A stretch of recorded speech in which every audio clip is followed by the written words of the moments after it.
നമസ്കാരം. 1997 എഴുതിയ ഒരു മിനിക്കഥയുണ്ട്, സ്വാതന്ത്ര്യം തന്നെ ജീവിതം. ഒരാൾ ചോദിക്കുന്നു, മറ്റേയാൾ ഉത്തരം പറയുന്നു. ആ കഥ അങ്ങനെയാണ്. സുഹൃത്തെ, നിങ്ങൾ ഭാരതീയനാണോ? അതെ, ഞാൻ ഇന്ത്യക്കാരനാണ്. എത്ര വയസ്സായി? 70 കഴിഞ്ഞു. ഭാരതത്തിന് സ്വാതന്ത്ര്യം കിട്ടിയിട്ടും വർഷം കുറെ ആയില്ലേ? നിങ്ങളെന്താ സംസാരിക്കാൻ പ്രയാസപ്പെടുന്ന പോലെ?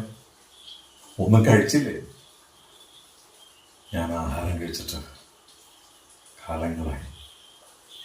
ദീർഘനാൾ ഇങ്ങനെ പട്ടിണി കിടക്കാൻ മനുഷ്യന് അസാധ്യമാണല്ലോ.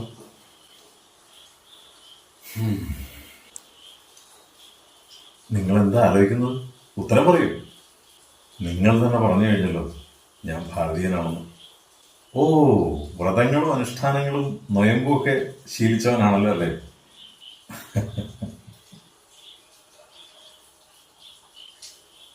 ഞാനൊന്ന് ചോദിക്കട്ടെ?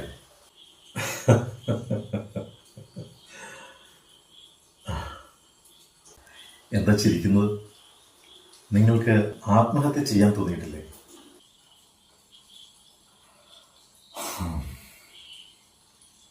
ക്ഷമിക്കണം സുഹൃത്തെ, അതിനുള്ള സ്വാതന്ത്ര്യം ഞാൻ ഇനിയും നേടിയിട്ടില്ല.